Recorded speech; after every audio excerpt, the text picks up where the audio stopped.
हर हर महादेव। आप सुन रहे हैं शिव महापुराण कथा भारतीय संस्कृति के माध्यम से। रुद्र संहिता 7वां अध्याय। ब्रह्मा और विष्णु को भगवान शिव के शब्दमय शरीर का दर्शन। ब्रह्मा जी कहते हैं, मुनिश्रेष्ठ नारद, इस प्रकार हम दोनों देवता गर्भ रहित हों निरंतर प्रणाम करते रहे। हम दोनों के मन में एक ही अभिलाषा थी, इस ज्योतिर्लिंग के रूप में प्रकट हुए परमेश्वर प्रत्यक्ष दर्शन।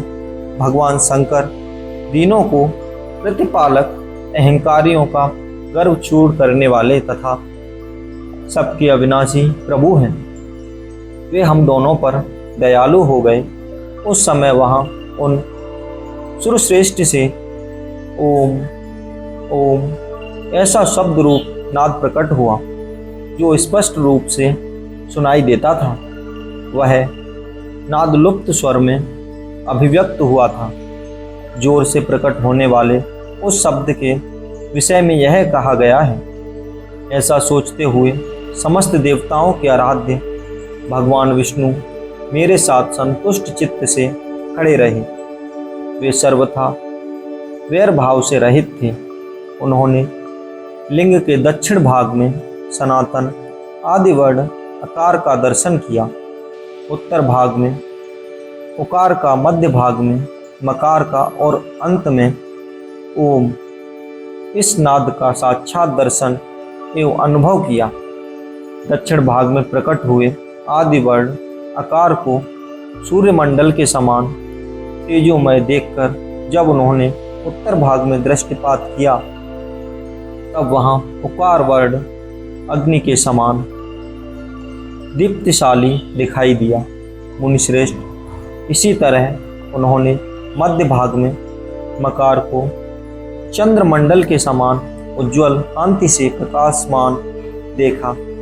तदंतर जब उसके ऊपर दृष्टि डाली, तब शुद्ध स्पष्ट कमणि के समान निर्मल प्रभा से युक्त, तुरीयातीत, अमल, निष्कल, निरुपद्रव, निर्द्वंद, अद्वितीय, शून्यमय ब्रह्मा और आभ्यंतर के भेद से रहित, ब्रह्मांतर भेद से युक्त, जगत के भीतर और बाहर स्वयं ही स्थित, आदि मध्य और अंत से रहित, आनंद के आदि कारण तथा सबके परम आश्रय सत्य आनंद एवं अमृत स्वरूप ब्रह्मा का साक्षात्कार किया। उस समय श्री हरि यह सोचने लगे कि यह अग्नि स्तंभ यहाँ कहाँ से प्रकट हुआ। हम दोनों फिर इसकी परीक्षा करें। मैं इस अनुपम अनल स्तंभ के नीचे जाऊंगा।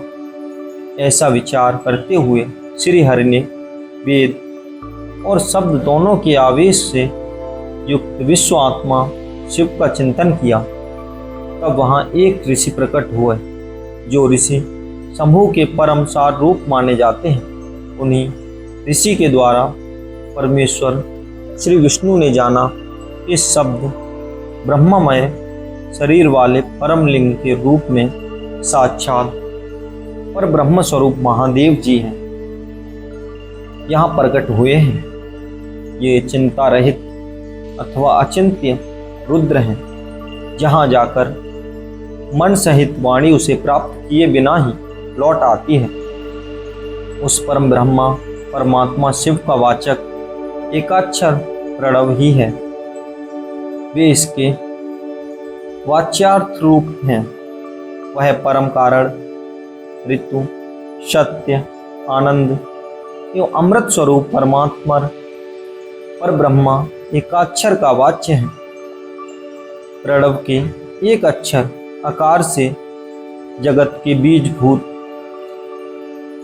अंड जन्मा भगवान ब्रह्मा का बोध होता है। उसके दूसरे एक अक्षर उकार के परम कारण रूप श्री हरि का बोध होता है और तीसरे एक अक्षर मकार से भगवान नील लोहित शिव का ज्ञान होता है।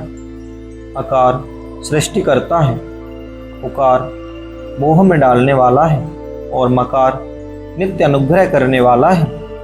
मकार बोध सर्वव्यापी शिव बीजी बीज मात्र के स्वामी हैं और अकार संज्ञक मुझ ब्रह्मा को बीज कहते हैं। उकार नामधारी श्री हरि योनि हैं। प्रधान और पुरुष से भी ईश्वर जो महेश्वर हैं वे बीजी बीज और योनि भी हैं। उन्हीं को नाद कहा गया है। उनके भीतर सबका समावेश है। बीजी अपनी इच्छा से ही अपने बीज को अनेक रूपों में विभक्त करते हैं। इन बीजी भगवान महेश्वर के लिंग से आकार रूप बीज प्रकट हुआ, जो उकार रूप योनि में स्थापित होकर सब ओर बढ़ने लगा।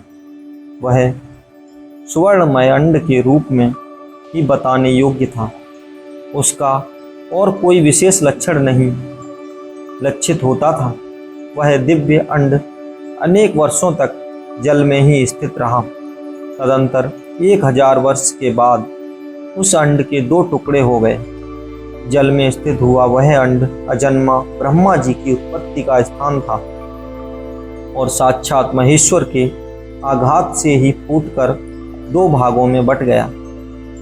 उस अवस्था में उसका ऊपर स्थित हुआ स्वर्णमय कपाल बड़ी शोभा पाने लगा। वही छुलोक के रूप में प्रकट हुआ तथा जो उसका दूसरा नीचे वाला कपाल था वही यह 5 लक्षणों से युक्त पृथ्वी है। उस अंड से चतुर्मुख ब्रह्मा उत्पन्न हुए, जिनकी का संज्ञा है। वे समस्त लोकों के सृष्टा हैं। इस प्रकार वे भगवान महेश्वर ही आ उ और माँ इन त्रिविध रूपों में वर्णित हुए हैं। इसी अभिप्राय से उन ज्योतिलिंग स्वरूप सदाशिव ने ओम ओम ऐसा कहा। यह बात यजुर्वेद के श्रेष्ठ मंत्र कहते हैं। यजुर्वेद के श्रेष्ठ मंत्रों का यह कथन सुनकर रचाओं और समांतराओं ने भी हमसे आदरपूर्वक कहा, हे हरि, हे ब्राह्मण, यह बात ऐसी ही है। इस तरह देवेश्वर शिव को जानकर श्री हरि ने शक्तिस्थूप मंत्रों द्वारा उत्तम एवं महान अद्भुत से शोभित होने वाले उन महेश्वर देव का स्वपन किया। इसी बीच में मेरे साथ विश्वपालक भगवान विष्णु ने एक और भी अद्भुत एवं सुंदर रूप देखा। मुनि, वह रूप 5 मुखों और 10 भुजाओं से अलंकृत था। उसकी कांति कर्पूर के समान गौर थी। वह नाना प्रकार की छटाओं से छविमान और भांति भांति के आभूषणों से विभूषित था। उस परम उद्धार महाप्रक्रमी और महापुरुष के लक्षणों से संपन्न अत्यंत उत्कृष्ट रूप का दर्शन करके मैं और श्री हरि दोनों कृतार्थ हो गए। तत्पश्चात परमेश्वर भगवान महेश प्रसन्न हो अपने दिव्य शब्दमय रूप को प्रकट करके हंसते हुए खड़े हो गए। उकार उनका मस्तक और आकार ललाट है। इकार दाहिना और इकार बायां नेत्र है। उकार को उनका दाहिना और उकार को बायां कान बताया जाता है।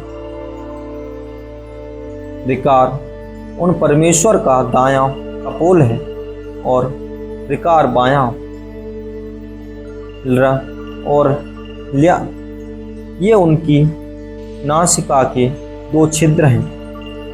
एकार उन सर्वव्यापी प्रभु का ऊपरी ओष्ठ है और एकार उधर। ओकार तथा ओकार ये दोनों क्रम से उनकी ऊपर और नीचे की 2 दंत पंक्तियां हैं। आ और ए उन देवादिदेव त्रिशूलधारी शिव के दोनों लालू हैं। का आदि 5 अक्षर उनके दाहिने 5 हाथ हैं और च आदि 5 अक्षर बाहें, 5 हाथ, ट आदि और त आदि 5 अक्षर उनके पैर हैं। पकार पेट है। हकार को दाहिना पार्श्व बताया जाता है और बकार को बायां पार्श्व। भकार को कंधा कहते हैं। मकार उन योगी महादेव शंभु का हृदय है। य से लेकर सा तक 7 अक्षर सर्वव्यापी शिव के शब्दमय शरीर की 7 धातुएं हैं। इकार उनकी नाभि है और छकार को मेढ्र मूत्रेंद्रिय कहा गया है। इस प्रकार निर्गुण एवं गुण स्वरूप परमात्मा के शब्दमय रूप को भगवती उमा के साथ देखकर मैं और श्री हरि दोनों कृतार्थ हो गए। इस तरह शब्द ब्रह्मामय शरीरधारी महेश्वर शिव का दर्शन पाकर मेरे साथ श्री हरि ने उन्हें प्रणाम किया और पुनः ऊपर की ओर देखा। उस समय उन्हें 5 कलाओं से युक्त ओमकार जनित मंत्र का साक्षात्कार हुआ। तत्पश्चात महादेव जी ओम तत्त्वमसि का यह महावाक्य दृष्टि गोचर हुआ, जो परम उत्तम मंत्र रूप है तथा शुद्ध स्फटिक के समान निर्मल है। फिर संपूर्ण धर्म और अर्थ का साधक तथा बुद्धि स्वरूप गायत्री नामक दूसरा महान मंत्र लक्षित हुआ, जिसमें 24 अक्षर हैं तथा जो चारों पुरुषार्थ रूपी फल देने वाला है। तत्पश्चात मृत्युंजय मंत्र, फिर पंचाक्षर मंत्र तथा दक्षिणामूर्ति संज्ञक चिंतामणि मंत्र का साक्षात्कार हुआ। इस प्रकार 5 मंत्रों की उपलब्धि करके भगवान श्री हरि उनका जप करने लगे। तदंतर ऋक्, यजु और साम ये जिनके रूप हैं, जो ईशोक के मुकुटमणि ईशान हैं, जो पुरातन पुरुष हैं, जिनका हृदय अघोर अर्थात सौम्य है, जो हृदय को प्रिय लगने वाले सर्वगुहा सदाशिव हैं, जिनके चरण वाम परम सुंदर हैं, जो महान देवता हैं और महान सर्पराजक को आभूषण के रूप में धारण करते हैं, जिनके सभी ओर पैर और सभी ओर नेत्र हैं, जो मुझ ब्रह्मा को भी अधिपति, कल्याणकारी तथा सृष्टि पालन एवं संहार करने वाले हैं। उन वरदायक सांब शिव का मेरे साथ भगवान विष्णु ने प्रिय वचनों द्वारा संतुष्ट चित्त से स्तवन किया। इसी के साथ हमारा यह अध्याय समाप्त होता है। अगर आप हमारे चैनल भारतीय संस्कृति पर नए आ रहे हो तो हमारे चैनल भारतीय संस्कृति को सब्सक्राइब कीजिए और बढ़ावा दीजिए। मिलते हैं इसके नेक्स्ट एपिसोड में। हर हर महादेव, हर हर महादेव।